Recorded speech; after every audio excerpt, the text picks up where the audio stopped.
तो दोस्तों ठंड का सीज़न जो है वो बीत चुका है और अब धीरे धीरे टेम्परेचर जो है वो बहुत ज़्यादा बढ़ गया है। टेम्परेचर बढ़ने के साथ ही निकलने लगे हैं हमारे आपके और पर्यावरण के बेहद ही ख़ास दोस्त सांप। आज दोस्तों जिन दो स्नेक्स को हम रिलीज़ करने आए हैं दोनों ही रसल्स हैं। एक वाइपरा रसली है या दाबोया रसली या रसल्स वाइपर जिसे आप कॉमनली जानते हैं, और दूसरा रसल कौन सा है इस पर हम आएंगे कुछ देर में। पहले हम बात कर लेते हैं रसल्स वाइपर की, जिसे हमने रेस्क्यू किया था ट्राइबल कॉलोनी दंतेवाड़ा से, और इसे हम रिलीज़ करने आए हैं 1 किलोमीटर के ही दायरे में।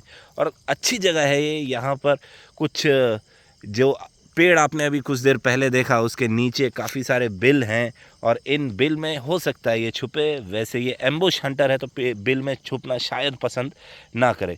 तो दीपक जी इस वक्त स्टिक के साथ मौजूद हैं और वे ही धीरे से इस डब्बे को जो है वो टिल्ट करेंगे, उठाकर लेकर जाएंगे।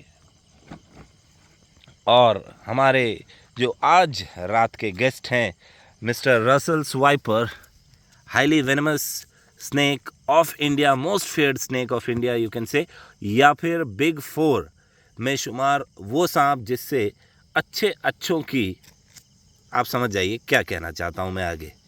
तो ये बेहद ख़तरनाक है। मौके पर मौजूद हैं कमल जी, साथ में दीपक जी भी है।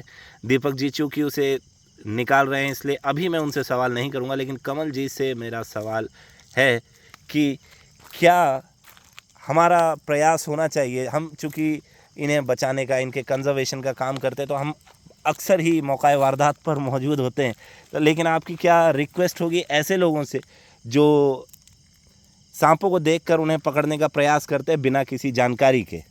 नहीं अक्षय जी, बिल्कुल ऐसा करना बिल्कुल भी किसी भी तरीके से उचित नहीं है। सांप एक ऐसे जीव हैं जो अपने बचाव में किसी भी हद तक जा सकते हैं, चाहे वो नॉन वेनमस स्नेक हो चाहे वो वेनमस स्नेक हो।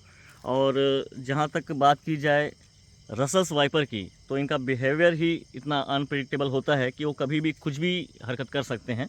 और ऐसे में अगर यदि आपको जानकारी नहीं है किसी भी सांप के बारे में, तो उससे दूर ही रहना, एक उचित दूरी बना के रखना ही ज़्यादा सही होगा, बजाय इसके कि हीरो बनने के चक्कर में उसके पास जाएं या उसे पकड़ने का प्रयास करें।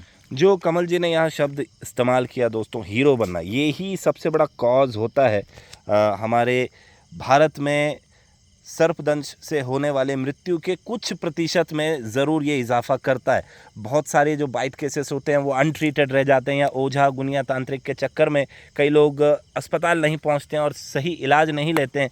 लेकिन मैक्सिमम अगर आप केस देखें तो ये होते हैं, लेकिन इसमें इजाफा हाल के सालों में इसलिए भी हुआ है क्योंकि कुछ लोग जो होते हैं दोस्तों, उन्हें हीरोइज़्म बड़ी पसंद होती है ज़रा से फेम के लिए। आजकल आप देखें तो सोशल मीडिया का ज़माना है, टिकटॉक्स पर या यूट्यूब्स पर, फेसबुक्स पर, इंस्टाग्राम पर फेमस होना बड़ा ही खासा चर्चित बना हुआ है। एक ट्रेंड सा है कि कुछ भी करें लेकिन फेमस हो जाए।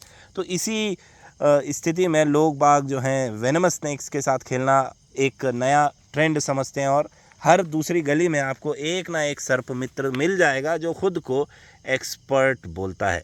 तो दोस्तों ये आराम से निकलेगा, और किसी भी स्नेक को जब आप रिलीज़ करते हैं, रेस्क्यू करते हैं, तो पूरा टाइम लीजिए। रिलीज़ करते हैं तो हड़बड़ी की आवश्यकता नहीं है। आपने उसे पकड़ लिया है आराम से, और मैक्सिमम बाइट केसेस जो हैं वो रिलीज़ के वक्त ही होते हैं, क्योंकि रिलीज़ के वक्त लोग बाग ये सोचते हैं जो रिलीज़ करने जाते हैं कि भाई आसपास कोई नहीं है, आप आराम से जो खिलवाड़ करना चाहें कर सकते हैं। और इसी कश्मकश होती है फेमस होने की, और उसके बीच में ये भी रहता है कि भाई कुछ तो किया जाए जिससे हम यूट्यूब सेंसेशन बन जाए। तो इस यूट्यूब सेंसेशन बनने के चक्कर में वो वेट नहीं करते और खेलते हैं। देखा आपने, हमने पूरा इसे समय दिया। वीडियो शुरू होने से अब तक 4 मिनट 23 सेकंड हो चुके हैं, और ये आराम से 4 मिनट का इसने समय लिया और उसके बाद ये निकल गया। अब हम आते हैं हमारे दूसरे रसल पर जो कि नॉन वेनमस है और ज़रा सा छोटा है। तो दोस्तों जो दूसरा रसल्स है उसे हम निकालेंगे क्योंकि वो पहले से ही एक ऐसे डब्बे में मौजूद है जो एक इलेक्ट्रिकल शॉप या फिर आप कहें हार्डवेयर की जो दुकानें होती हैं वहाँ पर ये चला गया था, और सामान निकालते निकालते अचानक से भाई साहब भी निकल आए। तो यहाँ पर स्थिति ये बनी दोस्तों कि जो दुकान के ओनर है उन्हें सामान देना था, और सामान देने की स्थिति में ये भाई साहब जो हैं, अब अगर आपको दिख रहे होंगे तो ये है रसल्स कुकरी ओलिगोडॉन रसेलियस। ये दोस्तों पहले कॉमन कुकरी कहा जाता था, लेकिन न्यू रिसर्चर्स के बाद ये प्रूव हुआ है कि ये कॉमन कुकरी नहीं है, रसल्स कुकरी है, ओलिगोडॉन रसेलियस। तो इसे अब हम रिलीज़ करते हैं। थोड़ा सा हम उस इलाके से दूर हैं जहाँ पर रसल्स वाइपर को छोड़ा गया था। ये छोटा है, कुकरी जैसे इसके दांत होते हैं और इसलिए ही इसका नाम कुकरी दिया गया है। थोड़ा सा ज़्यादा ये डिफेंसिव होते हैं, नॉन वेनमस स्नेक हैं, तो जाहिर सी बात है कि इनकी बाइट बेहद तगड़ी होती है और अप्रोच जो है इनका काफ़ी ज़्यादा डिफेंसिव होता है। ये भी निकल पड़ा है अपनी ज़िंदगी की तलाश में और हो सकता है कि ये आगे चलकर एक बड़ा कुकरी बने या फिर किसी पक्षी का या किसी और शिकारी का ये शिकार बन जाए, उसका भोजन बन जाए। तो इसी नोट के साथ दोस्तों इस वीडियो को हम एंड करते हैं और आप सब्सक्राइब करें हमारे चैनल टीम एशियन प्रकृति और हम। जय हिंद, वंदे मातरम।